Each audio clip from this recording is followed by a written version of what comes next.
অজানা আতঙ্ক। এখানে সবকিছু দেখা যায় না, কিছু অনুভব করতে হয়।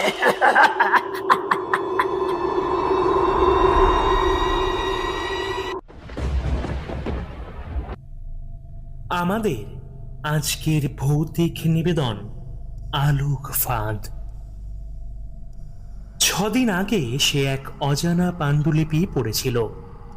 আজ আয়নায় তার নিজের চোখ দেখা যায় না, শুধু মনে হয় কারা যেন ভেতর থেকে তাকিয়ে আছে এক দৃষ্টিতে, আলো খুঁজছে আর ফিসফিস করে বলছে, ওরা বেরোতে চায়, ওরা বেরোতে চায়, ওরা বেরোতে চায়। স্থান দক্ষিণ কলকাতার বাঁশদ্রোণী, পুরনো ছাপাখানা।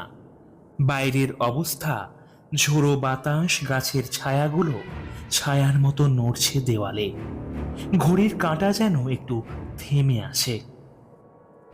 অরুণাভর চোখ দুটো লাল হয়ে উঠেছিল গত কয়েকদিন ধরেই। বাইরে আলো দেখলেই তার চোখে জল জল করে। সাদা আলো তো একেবারেই সহ্য হয় না তার। চোখের ডাক্তার বলেছে ফটো সেন্সিটিভিটি অনেক সময় হঠাৎ হয়, তাই একটু রেস্ট নিন। কিন্তু সে জানে এটা কোনো মেডিকেলের ব্যাপার না। 6 দিন আগে যে রাতটাতে সবে শুরু, সেদিন সে খুঁজে পেয়েছিল একটা পুরনো ম্যানুস্ক্রিপ্ট। নিশ্ছিদ্র নামে একটা অজানা উপন্যাসের খসড়া। কোনো লেখকের নাম নেই তাতে, কোথা থেকে এসেছে সেটাও বোঝা যাচ্ছে না, কিন্তু পাতায় পাতায় ছিল আঁচড়ের দাগ, রক্ত লেগে থাকা পৃষ্ঠা, আর সবচেয়ে ভয়ঙ্কর শেষ পাতাটায় লেখা, তুমি যদি এটা পড়ো তবে এখন তোমার চোখ আর তোমার না। ওরা দেখবে, ওরা বেরোবে, তাই এটা পড়ো না, এটা পড়ো না। প্রথমে ভেবেছিল কেউ গিম্মিক করেছে, কিন্তু পড়ার পর থেকেই অদ্ভুত সব ঘটনা শুরু হলো তার সাথে। ঘরের আলো জ্বালালেই চারপাশের দেওয়ালে ছায়ার মতো কিছু নড়ে। আয়নায় দেখা যায় না নিজের প্রতিবিম্ব, শুধু চোখের জায়গাটা থাকে কালো ফাঁকা। আর প্রতিদিন ঠিক রাত 3:33 সে শুনতে পায় ঘড়ির আওয়াজ। সেটা যেন থেমে গিয়ে কানের কাছে ফিস ফিস করছে, বলছে, চোখের আলো নিভাও, ওরা এলো বলে। চোখের আলো নিভাও, ওরা এলো।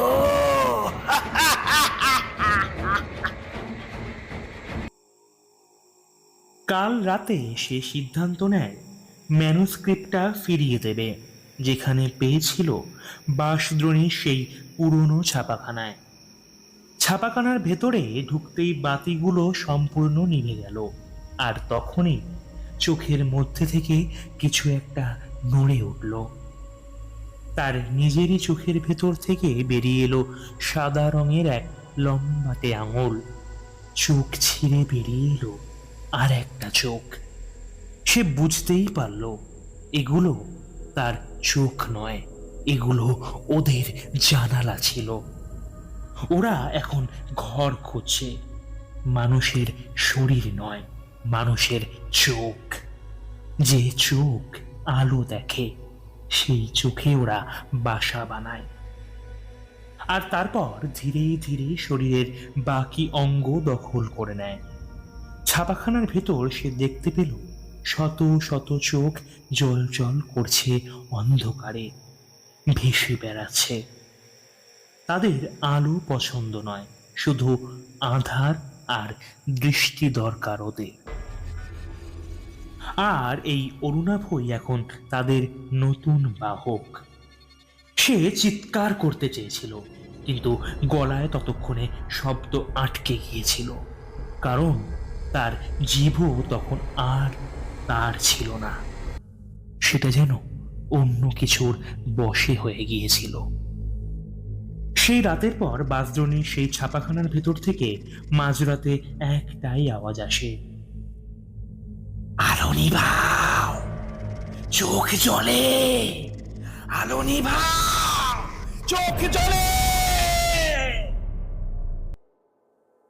আর যারা এই আওয়াজ শোনে তারা যদি সেখানে একবার ঢোকে আর ফিরে আসে না। ফিরে আসে শুধু এক জোড়া লালচে চোখ, আর তার ভেতর থেকে বেরিয়ে থাকা অচেনা কোনো অঙ্গ। রাত তখন 4:04। বাঁশদ্রোণীর সেই পুরনো ছাপাখানার ভেতর আলোর শেষ বিন্দুটুকুও নিভে গিয়েছে। অরুণাভ এখন আর ঠিক মানুষ নেই। তার শরীরটায় যেন চোখের এক একটা ঝলক ভাসছে, কোথাও ঘাড়ে, কোথাও তালুতে, এমনকি হাতের তালুর মধ্যেও এক জোড়া চোখ।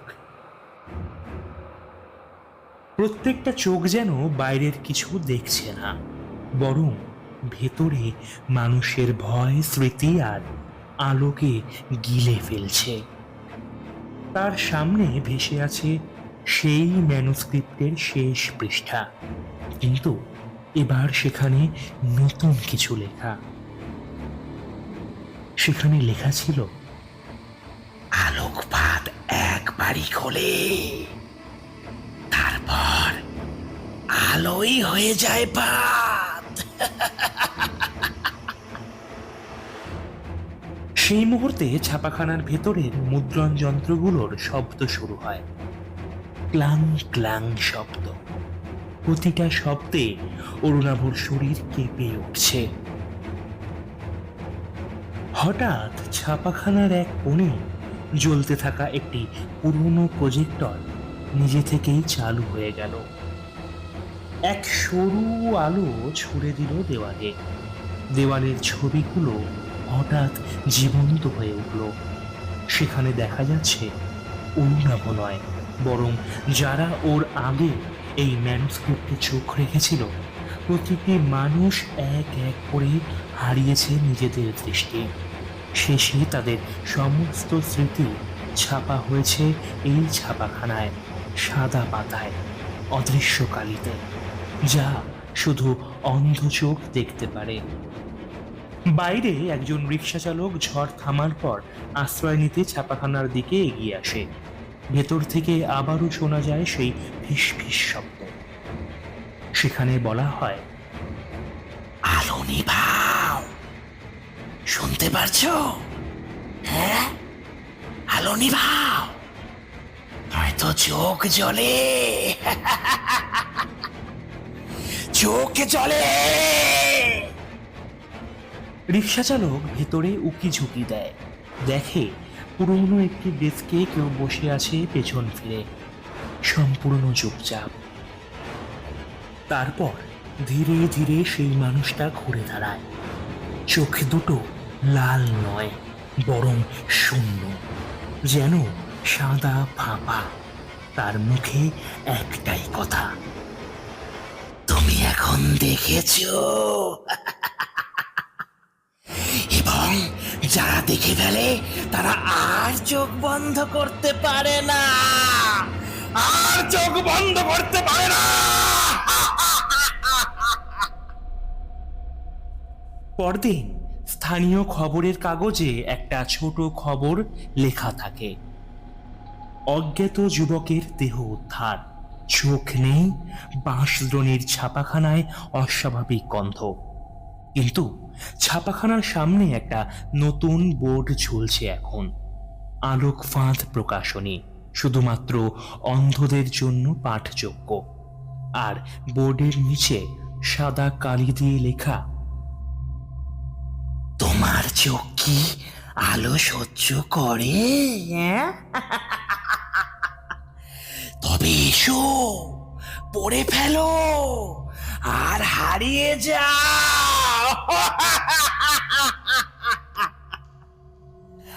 আসল আরে, আলো সব সময় মুক্তি নয়, কিছু আলো শুধু ফাঁদ হয়েই আসে। ফাঁদ হয়েই আসে।